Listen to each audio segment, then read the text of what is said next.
O mar é fonte de sustento, inspiração e cultura para milhares de pessoas que vivem nas regiões costeiras do país. Entre ondas e ventos, nascem histórias, tradições e também desafios que pedem novas formas de cuidar da natureza e garantir o futuro de quem depende dela.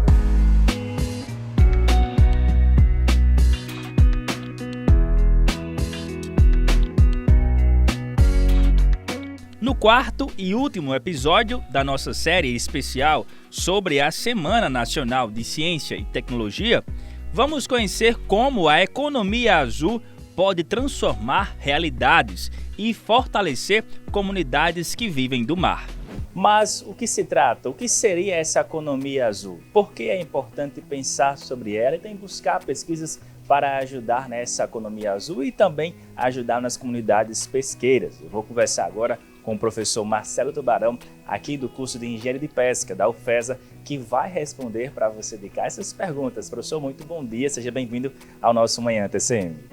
Muito bom dia, é um prazer estar falando disso, uma satisfação, que é um momento e é um tema muito rico e um tema muito atual, desenvolver as comunidades pesqueiras, as comunidades ribeirinhas, as comunidades litorâneas para o desenvolvimento das suas atividades, em suas atividades, e o que a gente possa contribuir e falar um pouco sobre o que é a economia azul.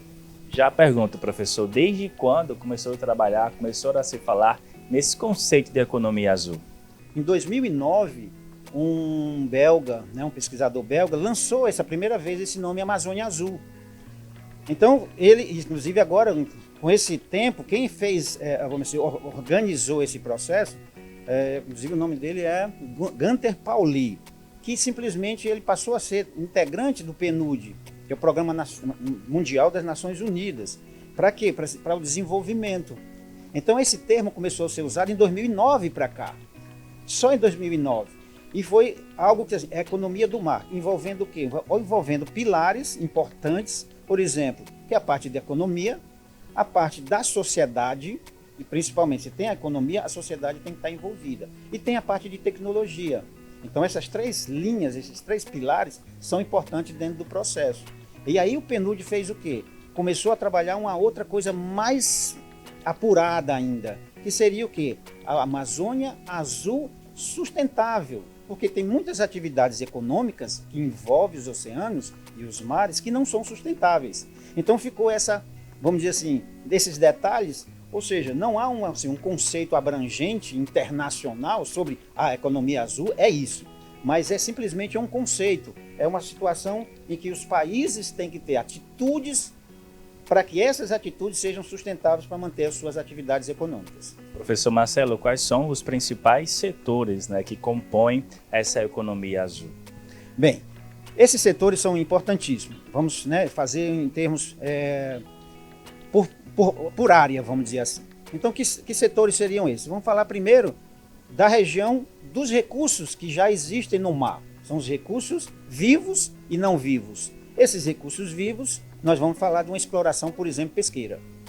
Então, essa exploração pesqueira é importantíssima, porque nós temos que ter a gente sabe que tem exploração sustentáveis e outras não. Muito bem. Então, nós temos aqui, no caso do Rio Grande do Norte, nós temos o atum, uma das pescarias que se desenvolveu ao longo dos últimos décadas e, vamos dizer assim, mais explorada. Isso, fora o histórico anterior, que era a lagosta. Muito bem. Se é da aquicultura, nós temos várias situações possíveis para a aquicultura. Uma aquicultura sustentável. Seria o quê? A carcinicultura durante muitos anos foi vamos dizer, combatida por muitos ambientalistas. E hoje ela está aí consolidada. Então essas consolidações são importantes e tem projetos que são sustentáveis, inclusive eu tenho um deles que faz 29 anos de existência, que é um projeto comunitário, inclusive de carcinicultura. Então, isso é uma área específica, inclusive tem o ornamental, que depois a gente pode falar sobre essa história dos ornamentais, que é uma abertura enorme para o desenvolvimento das tecnologias. Então, pesca e aquicultura é um deles, que é o recursos vivos. O que é não vivos? Os minérios, petróleo, gás. Então, tem situações, inclusive o Brasil tem esse know-how de produzir até 5.000 metros de profundidade certos produtos, né? E o Brasil tem esse know-how, e a Marinha do Brasil também está dentro desse vamos dizer assim, desse arcabouço de informações dentro da parte de governança. Então, é uma área importantíssima. Petróleo e gás estão aqui. Do petróleo e gás, advém de outras coisas, vem a refinarias, vem outras dentro das sub-áreas, vamos dizer assim. Você tem um setor que é a produção de petróleo e gás, além também disso aí decorre também agora das energias renováveis. Essas energias podem ser eólicas ou solar. E o que tem outro? Agora também tem as eólicas. Então, as eólicas que estavam somente em terra, agora, mais recente, esse ano, foi aprovado um grande projeto que está vindo, que são as offshore, ou seja, as eólicas no mar. E isso vai ser um grande trabalho, um grande projeto, inclusive, que vai vir desenvolvimento, mas o envolvimento das comunidades tradicionais é importante agora, estão participando desse processo, que aí tem uma relação, inclusive, com esse tema de hoje, que é o desenvolvimento, a economia do mar e as comunidades litorâneas. Professor, e como as comunidades pesqueiras, como os pescadores, até mesmo as marisqueiras, por exemplo, estão inseridas na economia azul? Esse é um tema bastante importante. Inclusive temos professores aqui na universidade, na UFESA, que estão trabalhando exatamente isso, a preocupação das comunidades litorâneas em que esse desenvolvimento, em que essas estruturas venham e que não atrapalhem o seu dia a dia, o seu ganha-pão. Então, tradicionalmente, essas comunidades litorâneas, desde que quando começou o processo de ocupação do litoral nosso, isso nós estamos falando em 1900 e alguma coisa, inclusive quando as colônias foram fundadas pela Marinha do Brasil, para que eles sejam os olheiros da parte, vamos dizer assim, de segurança nacional. E a partir disso eles viraram o quê? Aquelas pessoas que trabalhavam no litoral. Então a gente tem que ter essa parte da pesca artesanal hoje como uma das mais importantes por conta exatamente disso, dessas pessoas que moram nessa região. E assim, o que é que a gente faz? A gente tem que trabalhar com eles e eles estão trabalhando também e nas suas reuniões, nas suas comunidades, sobre o que está chegando, por exemplo, as eólicas offshore. Então, no mar, elas vão vir. Agora, desse ano foram duas que foram aprovadas, 2 projetos aprovados, inclusive aqui em Areia Branca, próximo ao Porto Ilha. Então, elas já vão abastecer o Porto Ilha, que antes era só de gerador, uns geradores que faziam funcionar a energia do Porto Ilha, que é o terminal de sal aqui de Areia Branca. E o que é que vai acontecer? Essas 2 torres vão suprir a necessidade energética, que é um projeto piloto. E a partir disso vão analisar quais são as dificuldades, quais são os problemas que vão existir. As comunidades pesqueiras do entorno já estão de olho, porque nós vamos ter caminhos.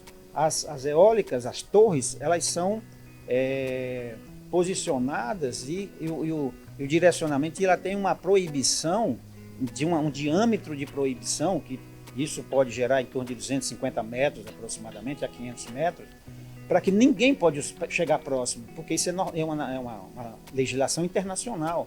Em estruturas no mar, você tem que ter uma distância, para uma norma de segurança, para as pessoas não se aproximarem. E o que é que nós teria como problema? A passagem. Primeiro, o local em si, tem que ver se os pesqueiros deles não estariam dentro dessa área, porque eles vão perder áreas de pescaria. E segundo momento, as comunidades podem dizer assim, como nós vamos passar?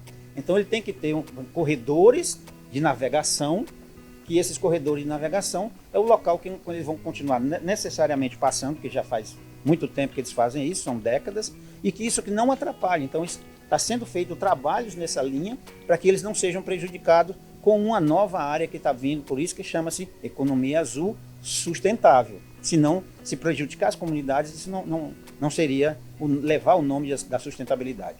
Professor, quais são os saberes tradicionais que essas comunidades têm, né, que podem dialogar com a ciência, tecnologia e também a sustentabilidade? É muito interessante. Então nós temos algumas condições que hoje, esses conhecimentos dele, nós podemos falar das praias, nós temos os pescadores e temos as marisqueiras.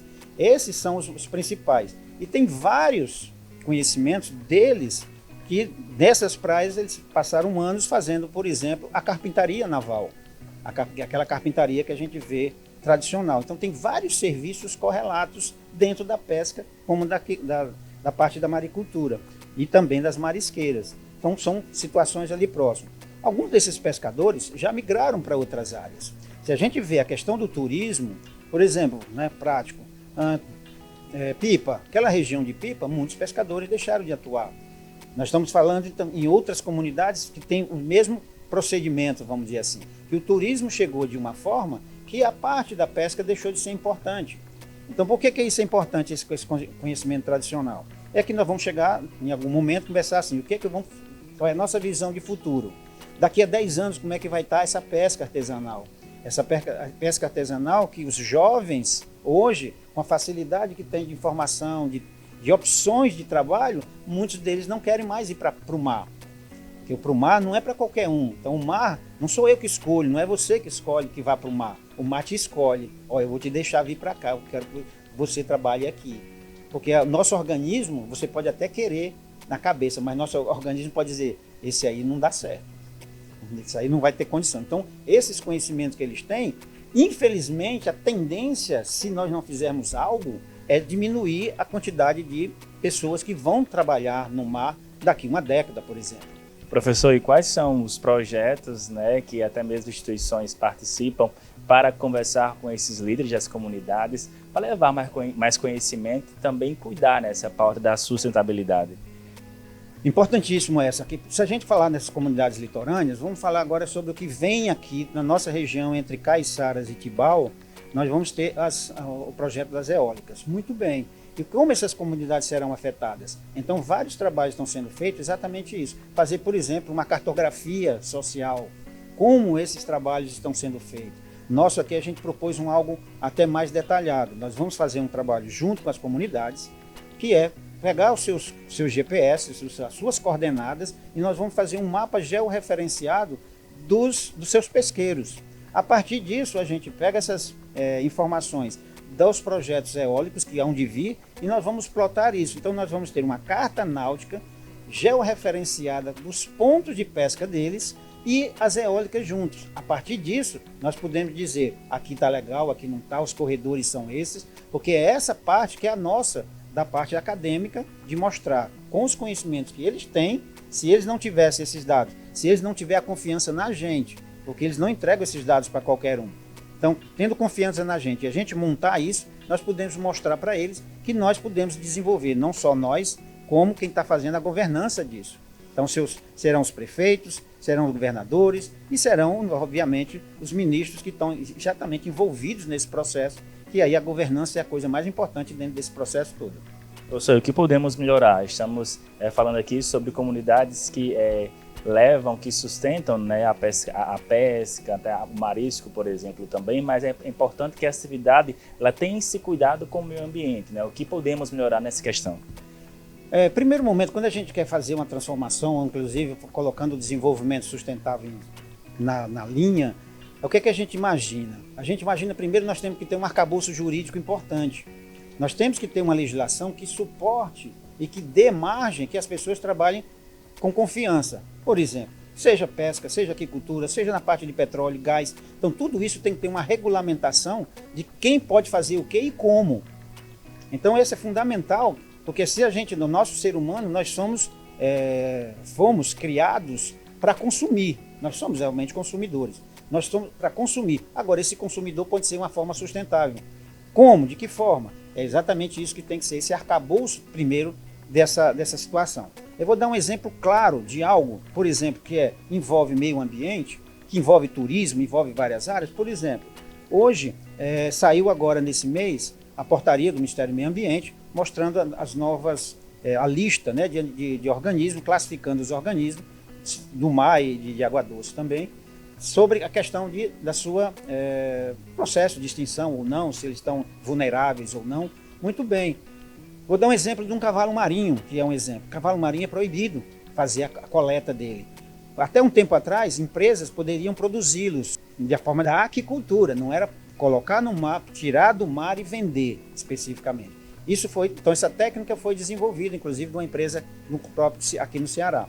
E o que aconteceu aqui de ontem para cá, de 2 anos? O processo jurídico acabou, dizendo assim, não é mais permitido comercializar, mesmo sendo da aquicultura. Então, como esse é um arcabouço ruim, por quê? Porque se nós temos no Brasil dezenas de espécies que estão em perigo de extinção, inclusive, e que não podem nem ser cultivadas para ser colocada de volta de uma forma econômica, vamos dizer assim. Porque você pode simplesmente, vou dar um exemplo do cavalo marinho, eu posso fazer um trabalho e de que eu vou a determinado local e que vou povoar 1000 cavalos marinhos por ano. Eita, 1000? Numa região, por exemplo, tem Casco do Cavalo aqui. Nós temos Tibau do Sul, uma região também muito importante, e temos mais outras, como Macau, como Diogo Lopes, enfim. Se imagina se a gente faz um trabalho e isso é possível fazer?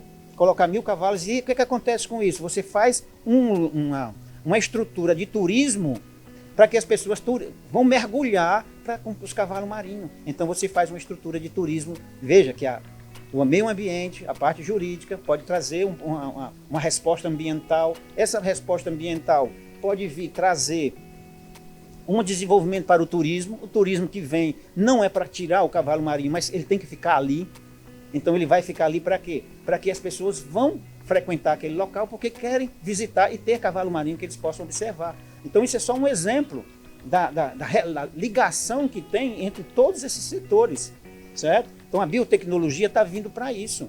Biotecnologia poderia ser algo que venha, vamos dizer assim, até o atalho de que nós podemos fazer algo que a gente volta a dizer, com a participação da comunidade e com a participação dos governantes, né, vamos dizer assim, dentro desse arcabouço jurídico que está muito complicado no Brasil.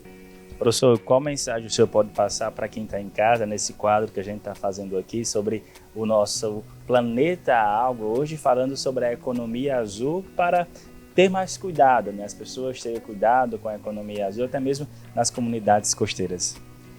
É importante, as comunidades costeiras vão imaginar no Brasil, ter esse dado, esse número, é que se vê que no Brasil quase 80% da nossa população ela está até 100 quilômetros do litoral. Então temos essa ligação muito forte. Então o número de pessoas. Se você pensar que no caso do Brasil, 90% de nossa exportação sai pelo mar, veja, então, olha, exportação sai pelo mar, a produção nossa de petróleo e gás, boa parte estão próximo ao litoral. Então, veja, são as atividades importantíssimas. Sem a gente falar aqui das salinas, que são o gestor, a gente chama os dessalinizadores. Então, aqueles que trabalham com a parte com águas, vamos dizer assim, salobras e salgadas, são essas pessoas que deverão assim, participar desse processo para que daqui a 10 anos os seus filhos possam ter respostas para isso. Como? Fazer um meio ambiente melhor. O lixo, você pode muito reclamar de coisa, mas como é que você faz do seu lixo? Então tem lugares do planeta que as correntes marítimas, oceânicas, elas simplesmente levam para um determinado local que tem aí empresas, né, ONGs, juntando toneladas e toneladas de lixo, porque eles se juntam naquele local. Mas quem é que joga aquilo ali? O que é que você faz com sua garrafa? O que é que você faz com aquilo? Porque as atitudes elas são pequenas, mas essas atitudes pequenas, no final das contas, vem a resposta global. Então essas são situações importantes e a gente levar só para aquelas pessoas que acham que não são do litoral, dizer assim, ei, mas nós estamos fazendo também na universidade um trabalho que nós estamos levando o desenvolvimento ao interior. Mas por quê? Por causa do sertão. O sertão nosso tem o quê? Água salobra, não tem água salgada, ou não tem água doce o ano inteiro. Tem 2, 3 meses do ano com água. E depois você faz o quê? Desenvolvimento da aquicultura nesse local. Então, interiorização da aquicultura, certo? Então, esse procedimento é muito importante. Por quê? Porque nós temos também o nosso sertanejo que quer trabalhar e não quer passar 3 meses do ano e simplesmente agora vamos atrás de seguro safra. E ele tem água. E ele pode produzir camarão, ele pode produzir peixe, ele pode produzir o capim para o seu rebanho, e ele pode fazer simplesmente ficar na sua propriedade e não ter mais o êxodo rural. Então, essas coisas, a gente está falando de um desenvolvimento, não é só do mar e do oceano em si, é também do lado do sertão, que como tem água salobra, essa água salobra vem de onde? Desses anos todos acumulados. Então, nós temos que desenvolver o país como um todo. E água salgada, vento, tem aí para todo mundo e fazer um trabalho que seja realmente sustentável. Professor, muito obrigado. É muito bom ter o senhor aqui em nosso Manhã TCM, encerrando essa série de reportagens muito especial, falando hoje sobre essa importância, né, de cuidar também das comunidades costeiras. Muito obrigado. Valeu. Então, o que nós temos que fazer é dar um alerta a todos vocês. O que nós precisamos é atitude. Atitude não só nossa como pesquisadores, mas toda todos os elos dessa cadeia. E esses elos da cadeia têm que se juntar. E o governo, claro, que está nesse comando. E se a gente não forçá-los a trabalhar junto, a gente tem que só simplesmente dizer assim, epa, venha, vamos trabalhar junto, que é isso que a gente precisa. Mais do que um conceito, a economia azul é um convite a repensar a forma como usamos e cuidamos do oceano. Ela mostra que é possível crescer de forma sustentável, preservando a natureza e garantindo um futuro digno para quem vive do mar.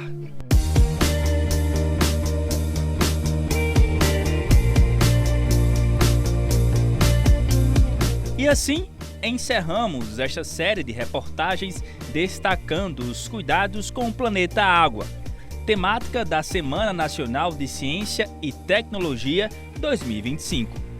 Concluímos essa jornada mostrando que ciência, inovação e cuidado com o planeta são caminhos que se encontram na terra, no ar ou no mar.